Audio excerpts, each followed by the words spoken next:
Америкадан сәлем, Нью-Йорктан сәлем. Аса жағымды жаңалық. Қытайдың фашистік концлагерінің қылмысын ашқан қазақтың батыр қызы Гүлзира Әуелханқызы Америкаға ұшып келе жатыр. Біз тіркелмеген нағыз ата жұрт еріктілерінен Қалман Қосжігіт және мен Серікжан Біләш дәл қазір Американың Нью-Йорк қаласының маңындағы Ла Гвардия әуежайынан ұшып Далласқа бара жатырмыз. Даллас Американың Тексас штатында мөлшермен 4,5 сағаттық ұшақпенен барып, Гүлзираны сол арада күтіп алып, тиісті кедендік рәсімдеу жұмыстарына көмектессек деп отырмыз. Бұл Гүлзираның кеше түнде Стамбулдан ұшып, Стамбулдан яғни одан Доха әуежайына барып, Доха әуежайында 3 сағатты аялдап, ұшақ ауыстырып, осы Далласқа келе жатқан жолы, бүкіл барысы, Стамбулдағы барысы, осы Гүлзира Әуелханқызы және оның жұбайы Тұрсынжан Есенәліұлы, қыздары Баян Тұрсынжанқызы, осының барлығын оқиғасын барлықтарыңыз білесіздер. 2020 жылдың 9 қыркүйегінде Қазақстаннан қимай-қимай Түркияға аттандық, Түркияда тұрдық. Нағыз ата жұрт еріктілерінің Түркиядағы өкілі Бәбсәлем Өктанұлы ағамызға Алла разы болсын. Біздің бүкіл үй жайымызды қамдап, бізді аса қызу қарсы алып, бүкіл бізді түрік медиасымен Түркиядағы саясаткерлерменен жүздестіріп, бүкіл осы Қытайдың лагерінен шыққан азаматтардың Түркияда тегін емделу мәселесіне жүгірді. Ортада біз Америка жақпен де сөйлестік. Америка тараптан бұл медиалардың сұхбат алуы, саясаткерлердің жүздесуі дейтін оқиғалар, сөйлесулер, келісімдер болды. Соның нәтижесінде міне өте көп оқиғалар болды. Оның бәрін қазір дәл қазір ұшақта отырып айтып отыру мүмкін емес. Гүлзира Әуелханқызын Түркияда сол медиалармен жүздестіру, саясаткерлермен жүздестіру жалғасты болды. Енді ары қарай бұл жұмысымызды ілгерілетіп Америкаға келдік. Білесіздер, біз 20 қаңтар 2021 жылы осы Стамбулдан ұшып Майамиге келгенбіз, Американың Майами қаласына. Одан Майамиден Вашингтонға келдік, Вашингтоннан Нью-Йоркқа келдік. Бұның барлығында кездесу, жүздесулер, ал осы жақтағы жұмыстардың тікелей нәтижесінде Гүлзира Әуелханқызы Стамбулдан міне Дохаға келіп, Дохадан Американың Далласын ұшып келе жатыр. Біздің ұшағымыз мөлшері сол 4,5 сағаттан кейін Далласқа Құдай қаласа барамыз, аман есен жетсек. Қазір осы аудиомызды таратып отырғандағы мақсатымыз бүкіл ақпараттан алдын ала жұртқа хабар беру. Барлықтарыңыз біздің каналды көріп отырсаңыздар білесіздер.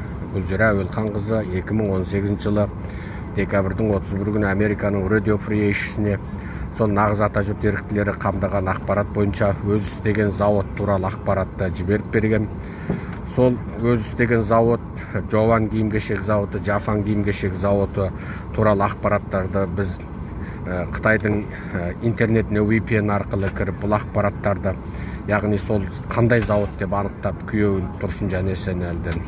Одан оны ашық интернеттен іздеп, Американың Radio Free Asia-сінде Құлжа қаласында, яғни Іле Қазақ автономиялы облысында орналасқан осы зауыт туралы ақпаратты Американың медиасында жарияладық.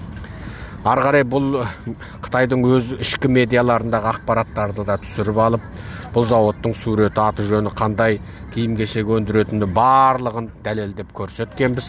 Соның нәтижесінде 2018 декабрьдің 31-і Америка радиосында Қытайдағы мәжбүрлі еңбек, фашистік концлагер туралы, онда қамалған қазақтарды, ұйғырларды құлдық еңбекке салып, оларға киім-кешек өндіртіп жатқан туралы ақпарат ең алғашқы болып Америка медиасында жарияланды.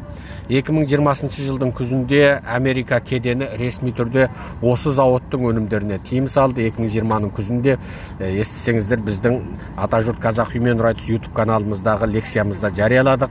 Америка кедені сол Джован Жафан киім-кешек зауытынан, яғни Гүлзира істеген киім-кешек зауытынан Америкаға экспортталған барлық қолғаптар мен киім-кешектерді кеденде тәркіледі.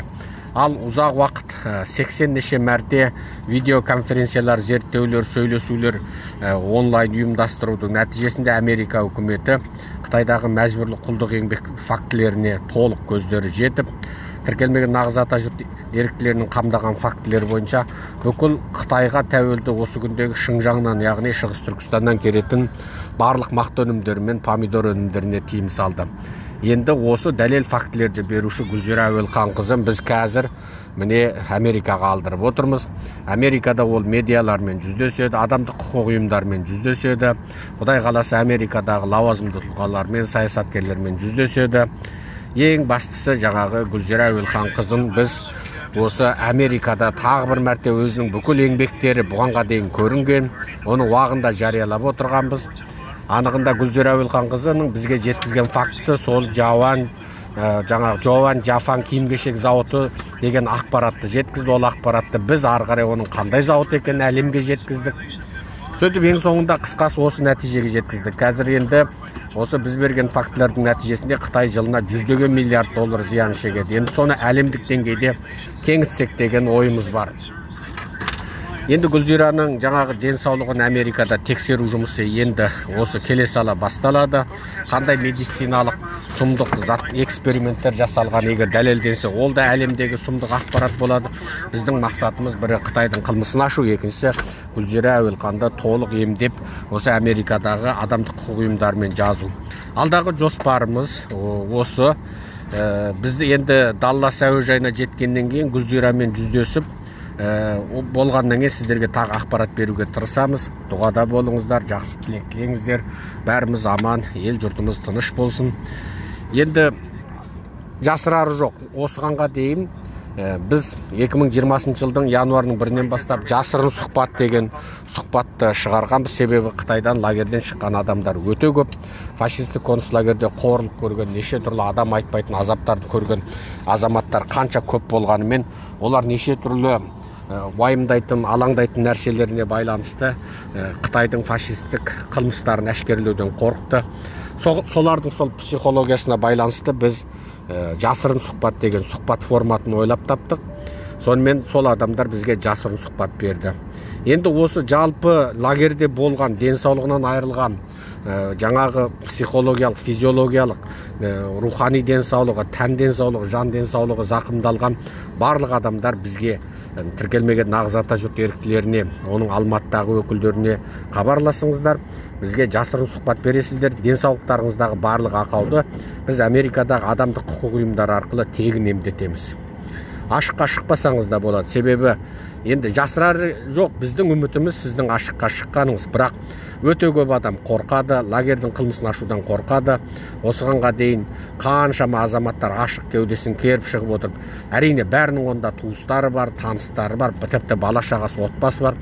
Соған қарамастан сол жақта миллиондап жатқан бауырластарымызды, 500 мыңда 700 мың қазақтарды, 1,2 миллион ұйғырды, 50 мың қырғызды, тағы басқа түбі бір түркі халықтарын Қытайдың қорлығынан құтқару үшін осы батыс елдерінің күші арқылы құтқаруға болады деген үндемізге сай ашыққа шығып, дәлел фактілерді бүкіл дүние жүзіне жариялағандықтан сол азаматтарға біз алғысымызды айтамыз. Ал әлі де неше түрлі үрей мен қорқынышпен отырғандарға біздің айтатынымыз, мүмкін болса ашыққа шығыңыздар. Ал ашыққа шықпасаңыздар, бізге жасырын сұхбат берулеріңізге болады. Біз жасырын алдырып, жасырын емдетуге көмектесеміз. Бұл жерде біз бұл кісілердің де құпиялығын сақтауға біз уәдемізді береміз. Құрметпен Серікжан Біләшұлы. Осы ақпаратымызды, аудиомызды таратыңыздар. Тағы бір маңызды нәрсе, қазір лагерден шыққан, әсіресе жас үлкен кісілер сол ашыққа шығудан қорқып, ауырып, сол Алматыда, Қазақстанның жерінде емделіп, ең соңында сол емде өнім бермей, уақытсыз, жаңағы жастар 50-ден өтер-өтпес, 60-қа жетер-жетпес жаста тұтқиылдан өліп жатқандар өте көп. Сондықтан сіздерге айтатыным, бәрібір өлім, ашыққа шықпасаңыз жарайды, ол таңдауыңызға құрмет. Бірақ Қытайдың сол дәрі-дәрмектерінен, медициналық эксперименттерінен жаңағы ажал құшып, және ол өліміңіз құнсыз кеткенше, болашақта ұрпағыңыз болса да Қытайды жағасынан алу үшін дәлел фактіні видеоға түсіріп, немесе бізге келіп видео сұхбат беріп, біз оның жаңа жарияланбайтындығына тек зерттеушілер мен саясаткерге ғана беріледі. Медиаларға ашық жарияланбайды. Тек саясаткерлер сіздің видеоңызды, сіздің қазақша сөйлеген видеоңызды біз аударамыз және жарияламаймыз. Видеоға түсіп тастаңыз. Себебі бір күні тұтқиылдан сол Қытайдың сізге мәжбүрлеп ішкізген дәрі-дәрмектері мен мәжбүрлеп салған уколдарының кесірінен алда-жалда ажал құшып кетсеңіз, бұның барлығы сізге зиян, ұрпағыңызға зиян, ал тұтас қазақ халқына зиян, адамзатқа зиян. Сондықтан Қытайдың қылмысын ашатын дәлел фактілерді беріңіз. Кем дегенде болашақ ұрпақ сіздің сол видео фактілеріңіз, видео арыздарыңыз арқылы Қытайдан төлем ала алады. Осыны ойлаңыз. Ұлт үшін, адамзат үшін, өзіңіз үшін, ұрпағыңыз үшін. Жақсы, сау болыңыздар. Ұшақ ұшқалы жатыр. Аман болыңыздар.